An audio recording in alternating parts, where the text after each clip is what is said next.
Iyalah, anggaplah makruh lah udah. Ya kan, khilaf ulama ada katakan haram, ada katakan makruh ya. Anggaplah makruh, tapi kalau sampai derajat ini haram bagi dia udah. Ini derajat orang sempurna, dia siddiq. Maka saya katakan yang begini ini dapat gambaran. Jadi kalau ada para wali yang merokok, itu tak sampai derajat siddiq, Pak. Wali juga dia, tapi tak sampai siddiq. Siddiq ni tinggi dia. Dia di bawah derajat para nabi. Maka saya katakan rokok itu makruh, ya, tapi kalau sampai derajat ini haram sudah.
Bismillahirrahmanirrahim. Alhamdulillahi rabbil alamin. Allahumma salli ala nuril anwar wa sirril asrar wa tiryakil aghyar miftahi babil yasar sayyidina wa maulana Muhammadin al-mukhtar wa alihi al-athhar wa ashabil akhyar adada ni'amillahi wa ibdalih. Subhanaka la ilma lana illa ma 'allamtana إنك أنت العليم الحكيم. اللهم ذكرنا ما نسينا وعلمنا ما جهلنا ولا حول ولا قوة إلا بالله العلي العظيم. قال مصنف رحمه الله تعالى ونفعنا بعلومه في الدارين آمين. جماعة الصبح رحمكم الله. السلام عليكم ورحمة الله وبركاته. Alhamdulillah, senantiasa kita maturkan pujian dan syukur kita kepada Allah atas limpahan rahmah hidayahnya subuh ini. Atas izinnya kita dapat melanjutkan kajian kita, mudzakarah kita, panduan kitab Al-Minahus Saniyah. Ya, selanjutnya pengarang menyatakan wa kadzalika akhadul muridu binisyan. Demikian juga ya, para sufi, guru-guru tariqah itu menganjurkan kepada murid, menuntut kepada murid jangan sampai lupa. Binisyan itu lupa mengingat Allah. Itu suruh zikir. Jadi memang perjalanan para awliya, para wali-wali Allah, kekasih Allah, senjatanya tak ada lain kecuali zikir. Semuanya mengamalkan zikir. Kerana zikir itu paling mudah untuk membersihkan hati, memantapkan iman, menjadi orang bertakwa, orang yang ikhlas. Banyak macam akibat zikir itu. Jadi seluruh tariqah, 40 lebih tariqah itu semuanya mengamalkan zikir. Ada pun yang lain mengiringi sebagaimana biasa, tetapi zikir itu diperbanyak. Karena waktu-waktu kosong itu bisa terkapar diisi dengan zikir. Nah, tidak usahlah zikir mulut, dalam hati saja itu dah ngisi dah. Ya, hati jangan lalai kepada Allah. Itu penekanan daripada guru-guru itu begitu. Jangan lupa zikir. Yang kedua, bil ihtilam. Nah, hati-hati ya dengan mimpi basah. Orang remaja sih wajarlah. Ya, ini udah punya istri pun masih mimpi basah. Itu makanya saya bilang syahwat tu banyak amat dipenuhi. Biasanya orang walaupun punya istri kok makannya banyak, bisa mimpi dia. Dia mesti mimpi. Ada yang lapor saya, Pak Ustaz, saya ni mimpi basah, kata dia. Dah kahwin belum? Dah, anak 4 dah. Gimana anak 4 bisa mimpi basah? Itu artinya memang memperturutkan syahwat. Jadi berlebihan memang begitu dia. Kalau remaja wajar, ya, remaja hal yang wajar itu. Tak ada jalan lain kecuali situlah jalur dia. Mimpi itulah dia. Kena dari makanan. Ya kan, sperma itu dari makanan. Nah, kemudian lagi bimadi rijli fil lailin aw naharin illa li hajati. Demikian juga merentangkan kaki pada waktu malam dan siang kecuali ada hajat, boleh. Macam mana merentang kaki? Kaki dibujurkan ke depan begitu. Ini pun tak bagus adab. Pagi depan ada orang, aduh, rentang pula kaki begini ya. Ini maaf, tarekat itu penuh dengan adab. Ya, penuh dengan adab itu. Apalagi merentangkan kaki menghadap kiblat. Oh, tu soal adab benar itu dah. Ya, dilunturkan kaki begini depan muka. Jadi ada suatu majlis taklim ya. Saya ngajar sebuah masjid. Jadi dia minta situ. Kemudian ada beberapa orang itu belajar tu, itulah tadi kaki direntangkan Pak, nyandar ke dinding, kaki rentangkan begitu. Dia duduk di samping sana, sebelah kanan, rentangkanlah begitu. Ada pula yang ikut kayak gitu. Saya ngajar ke sini, saya sampaikanlah, tidak bagus kan kita belajar. Malaikat ramai, orang lain pun ramai, tapi dia rentangkan kaki begitu, luruskan juga. Itu namanya saya katakan ini adab. Saya beritahu begitu tersinggung pula. Ini saya katakan kita ni belajar kena ada jamaah. Saya bilang kalau kau bisa lihat malaikat, dia pun bersab-sab duduk tu berjamaah tu. Kalau malaikat dinampakkan mungkin kau tak berani menunjuk kaki begitu. Tapi kan iman, apa yang dikatakan Nabi itu kan benar. Bahawa majlis taklim itu didatangi oleh malaikat, dinaungi oleh malaikat itu majlis taklim. Makanya kita beradab. Malaikat beradab, masa kau tidak beradab? Begitu. Ya, kecuali ada hajat. Apa hajatnya? Kaki sakit. Oh, lain masalah. Kalau kakinya sakit, boleh, tidak masalah itu. Berarti ada alasan. Ini tidak ada alasan, cuma hilangkan capek, santai-santai je begitu. Itu maka saya katakan, Masya Allah, ini ilmu ini adabnya luar biasa. Wa akhadhuhu bil khawatir, demikian juga lintasan-lintasan hati. Khawatir itu bahasa Arabnya jamak daripada khatir, lintasan hati. Lintasan hati ini kalau yang baik tidak masalah, tapi yang jelek itu jangan dibiarkan dan jangan diperturutkan. Cepat-cepat istighfar dalam hati itu. Kerana 4 dalam hati ini ada khatirnya itu. Khawatir itu bahasa Indonesia kan khawatir kan, dia ambil dari bahasa Arab tu. Dari lintasan-lintasan hati ada 4. Ada lintasan hati itu mengajak untuk berbuat baik terus. Ada lintasan hati itu berbuat baik sekali datangnya. Ada lintasan hati itu diberi petunjuk berbuat jahat. Tapi ada lintasan hati mau buat jahat ya terus. Ini 4 macam ni mau faham. Yang mana lintasan hati ingin berbuat baik terus, itu murni dari Allah tu. Kalau jamaah dapat yang begini, bagus sudah. Berarti Allah bimbing kita. Ya, kepingin buat baik saja. Tapi kok sekali-sekali datangnya itu dari malaikat, dia mengilhami kita itu suruh buat baik. Setelah itu hilang, tinggal kita mempertimbangkannya.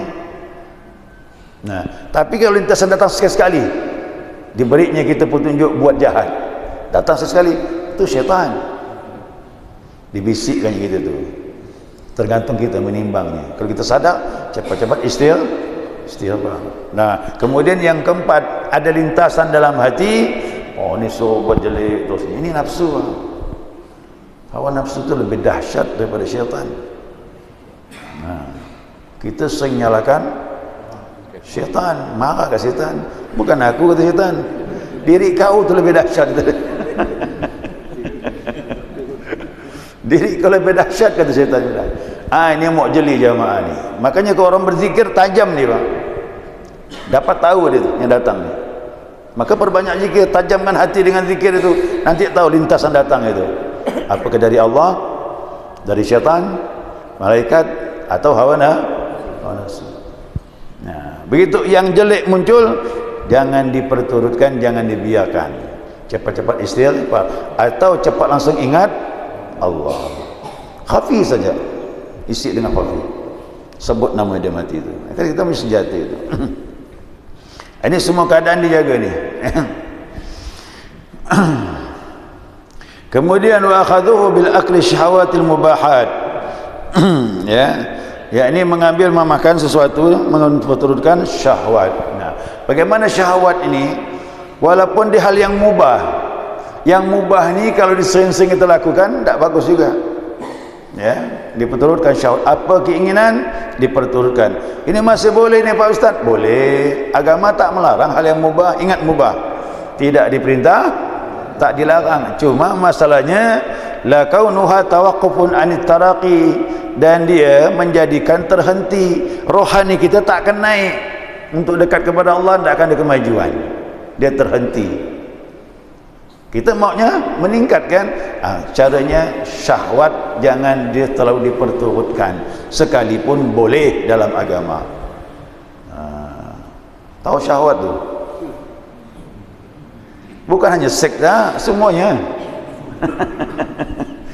Keinginan-keinginan selain Allah, saya ulangi, keinginan-keinginan selain keinginan Allah dan Rasulnya yang berlebih-lebihan untuk kepentingan pribadi kita, itu namanya syahwat. Dalam perjalanan kepada Allah yang begini pun akan menghalangi, walaupun dia boleh, tak haram.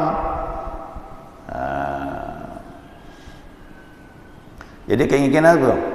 Kau pengen makan banyak, kau pengen seksual banyak, kepengin harta yang banyak, kepengin tamu turun dari jabatan. Tamu turun lah tu. Itu syahwat semua tu Pak. Kalau orang berzikir ni dia serah, begitu amanah dari Allah jalankan, tapi syahwat tak mau dia. Makanya tenang-tenang je lah. Artinya sesuatu yang diberi Allah pasti kita dapat, tak mungkin tak dapat. Cuman keinginan kita jangan boleh berlebihan tentang itu. Perbanyak zikir kepada apa yang ditentukan, pasti sampai. Kita belajar ilmu ini, mohon maaf, tawakalnya harus tinggi. Kalau Allah tentukan kita mendapatkan ini, itu pasti sampai. Orang lain tak bisa menghalangi. Cuman jangan pikiran kita fokus ke situ. Rusaklah zikir kepada Allah. Itu yang berusak tu. Ya. Kalau kita ditakdirkan Allah ini menjadi kekasihnya, pasti sampai. Kalau kita ditakdirkan Allah hanya makan barang yang halal, pasti yang halal kita sampai. Walaupun kita berada di tempat yang banyak makan haram, pasti bang. Kerana sesuatu dipilih Allah, tak ada orang lain yang bisa menghalangi. Itu maksudnya, tinggalkan syahwat-syahwat tadi, jangan fokus ke sana, nanti jatuh kepada yang dilarang oleh Allah SWT. Itu maksudnya. Wa fi Zaburi As-Sayyidi Daud alaihissalam, dalam kitab Zabur, pemimpin kita Nabi Daud alaihissalam, Daud berkata, Allah berfirman kepadanya, ya Daud, hadzir wa anzir qaumaka. Hai Daud, hati-hatilah dan beri peringatan kepada kaummu, an aqli syahwat, dari makan syahwat yang berlebihan. Fa inna qulub ahli syahwat, sesungguhnya hati orang yang ahli syahwat itu mahjubun anni, dia terhalang dari aku, kata Allah. Jadi tidak bisa dekat. Hukum Nabi itu dah dari zaman Nabi Adam sampai Nabi Muhammad SAW, jalan ini beginilah semuanya sama. Semua para Nabi itu diatur kehidupan dia oleh Allah SWT. Dan jangan berlebih-lebihan, kerana berlebihan itu yang buat salah. Kerana para Nabi ini dia tak bisa putus dengan Allah. Nah, jadi para awliya itu, orang yang berzikir ini, dia mendidik muridnya seperti ini. Kenapa? Dia tahu jalan dekat kepada Allah yang begini harus dikendalikan, tak bisa hendak. Nah, Memang kita susah untuk masalah ini, kita tak mampu ikut Nabi kita Muhammad sallallahu alaihi wasallam. Ya, Nabi itu masalah syahwat ni udah habis pupus semua dia.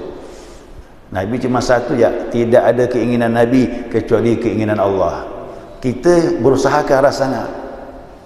Makanya ada doa, ulama berdoa, Allahumma inni uridu ma turid, ya Allah aku minta apa yang kau mau. Bisa tak tu? Banget mah.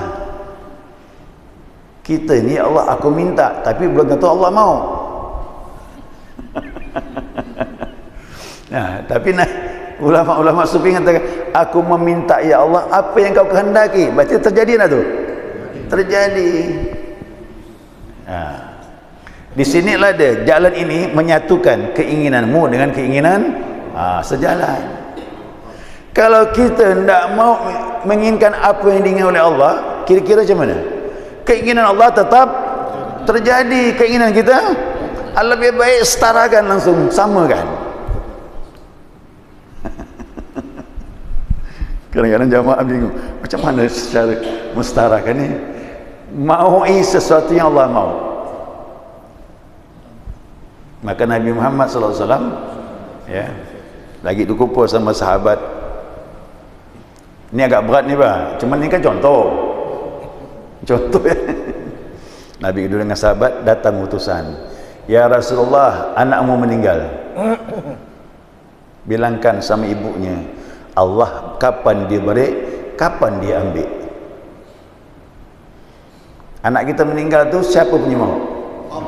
Bisa tak kita menyamakan keinginan kita dengan Allah tanpa kita jatuh dalam kesusahan seolah tak menerima takdir Allah? Inilah jalan ini Pak.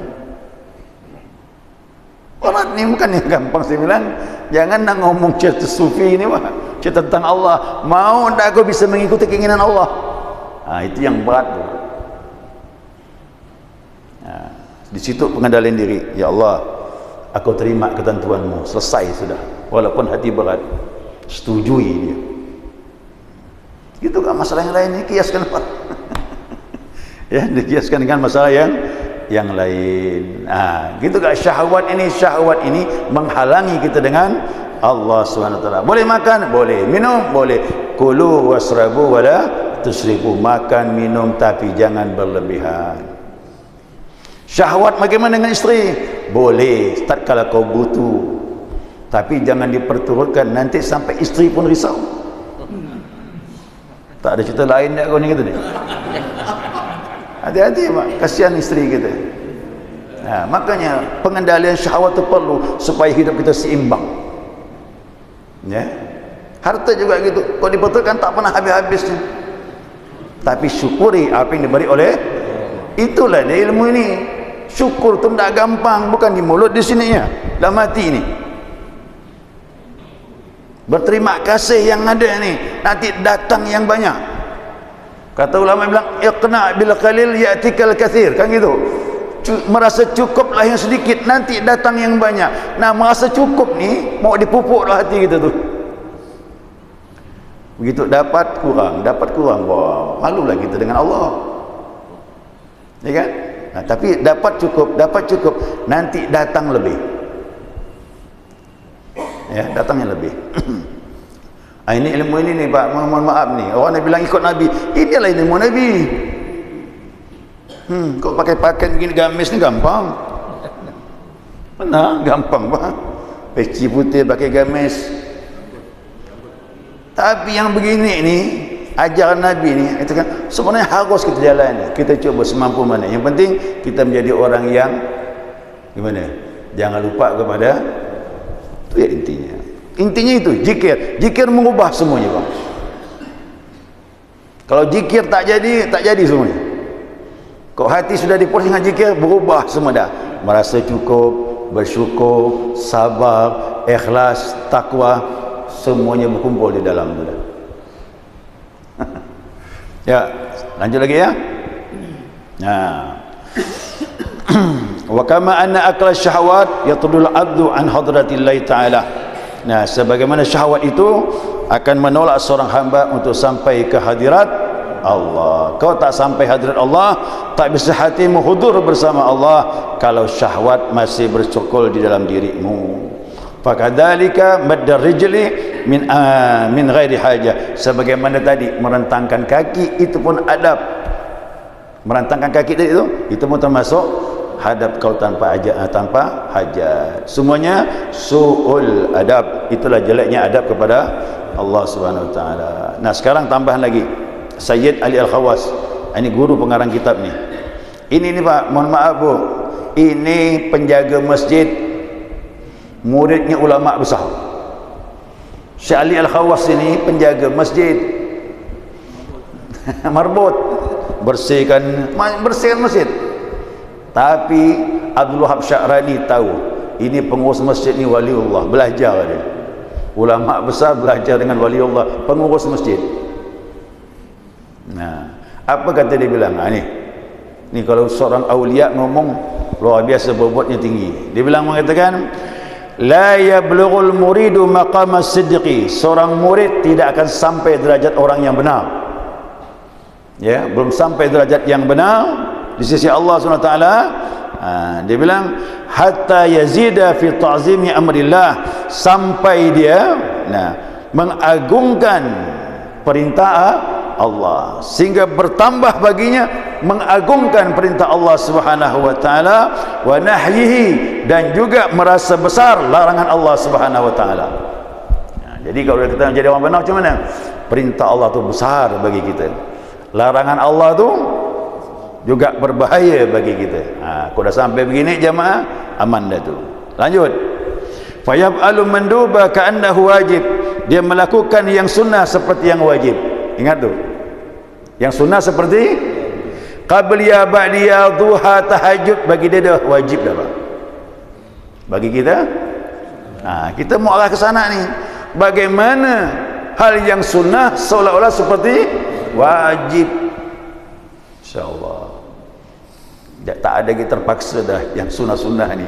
Sudah biasa seperti wajib. Ini jamaah kita ngukur diri lah tu. Bagaimana qabliyah ba'diyah kita ni, bagaimana duha kita, bagaimana tahajud kita. Apakah seperti wajib? Belum Pak Ustaz. Belum lah tu. Ya, belum. Kerana mau sampai darjah siddiq. Siddiq ni mana? Di bawah para nabi.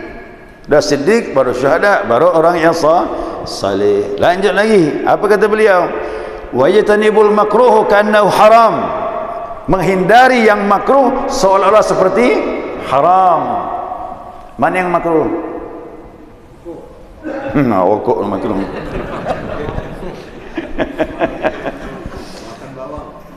Yalah, anggaplah makruh lah udah. Ya kan, khilaf ulama ni katakan haram, ni katakan makruh ya. Anggaplah makruh, tapi kalau sampai derajat ini haram bagi dia udah. Ini derajat orang sempurna, dia siddiq. Maka saya katakan yang begini ini dapat gambaran. Jadi kalau ada para wali yang merokok, itu tak sampai derajat siddiq Pak. Wali juga dia, tapi tak sampai siddiq. Siddiq ni tinggi dia. Dia di bawah derajat para nabi. Maka saya katakan rokok itu makruh, ya, tapi kalau sampai derajat ini haram sudah. Ada pembahasan yang bilang, nak masalah itu masalah rokok. Ini masalah kelas. Masalah kelas itu lain. Ya, kelasnya lain. Jadi aulia yang bersih itu sampai siddiq, dia tak akan merokok lagi dia. Kok di bawah-bawahnya masih. Ini aulia yang ngomong ni, bukan ngomongan saya ni. Para wali Allah. Apa lagi kata beliau? Wa yastanibul haram ka'annahu kufur. Ni baik Pak. Yang haram tu bagi dia seperti kekufuran, bisa keluar dari Islam. Bagi dia yang haram-haram tu zina, minum khamar, melawan orang tua, bagi dia bisa menyebabkan kekafiran. Dia tak main-main. Inilah orang-orang kalau sudah kenal kepada Allah, kenal kepada Nabi Muhammad SAW, dia akan anggapkan perintah Allah itu besar bagi dia. Perintah Allah itu besar, larangan Allah pun dia anggap besar. Itu jangan sampai kita lakukan. Mudah-mudahan pelan-pelan lagi kita ni ya, pelan-pelan. Ya Allah, jadikan kami terbimbing di jalan-Mu ya Rabb, ya, agar kita bisa menghargai Allah dengan harga yang sebenar-benarnya, dan juga menghargai Nabi kita Muhammad SAW dengan bagaimana penghargaan yang semestinya. Amin ya Rabbal Alamin. Ya, segera cukup tu. Dah dapat dipahami.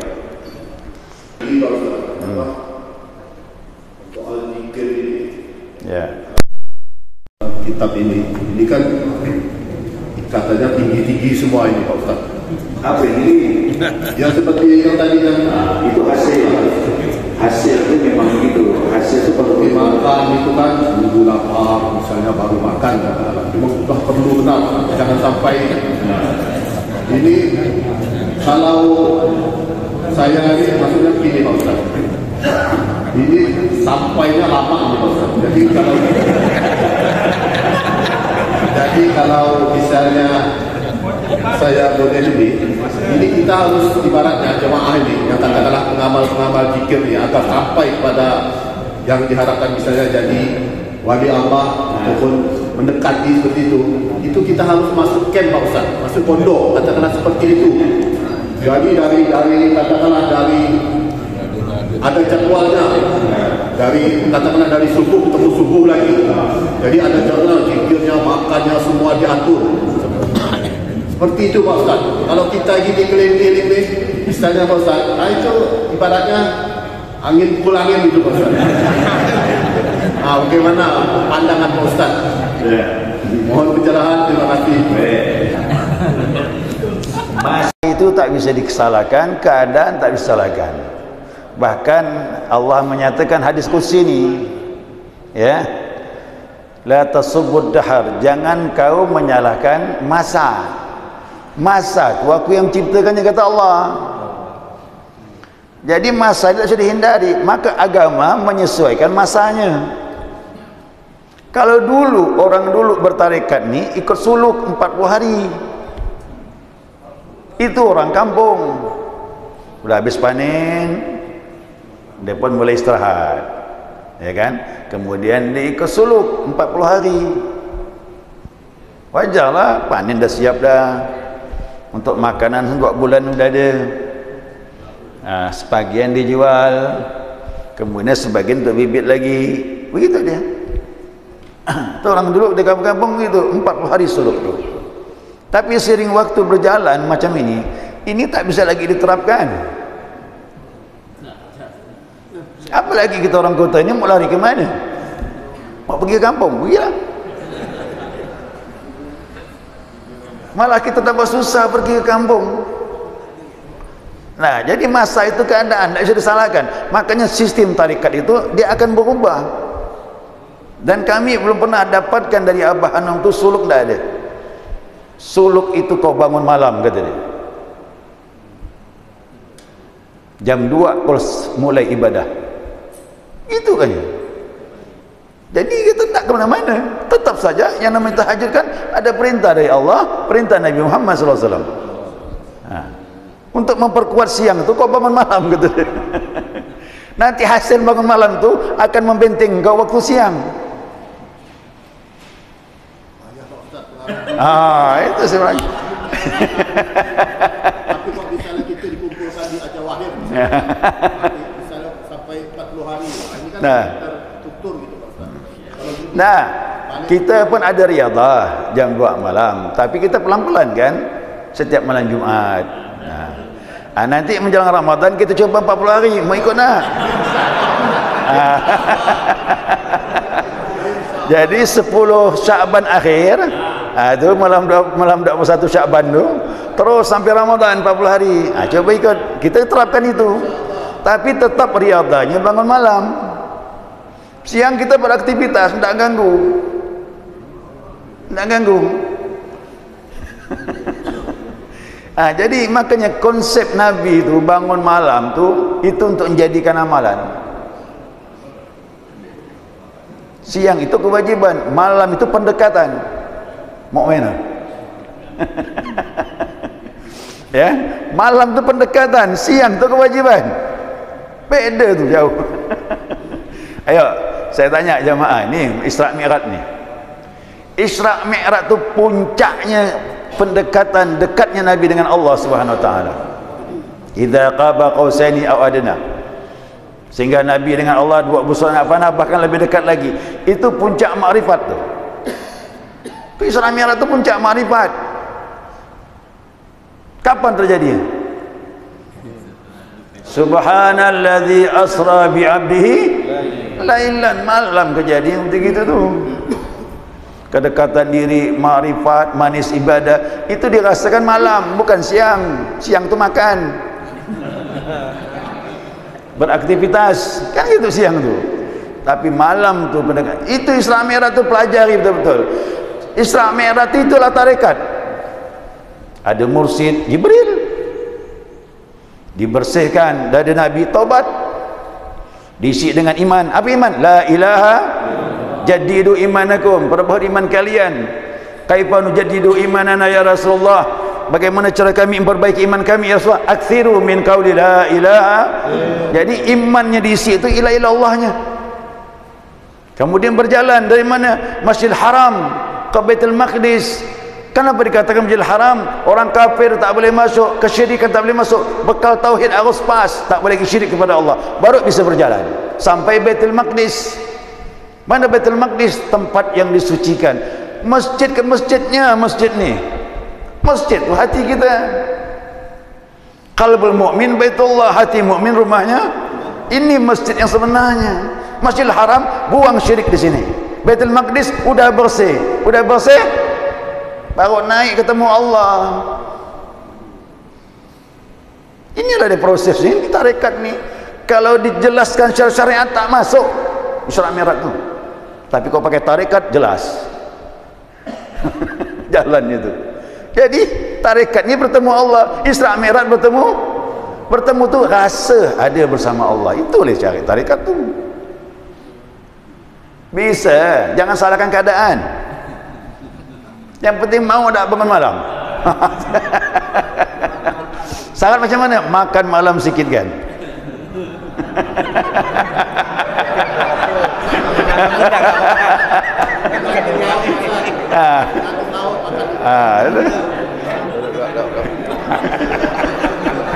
Baik, faham dah ni ya?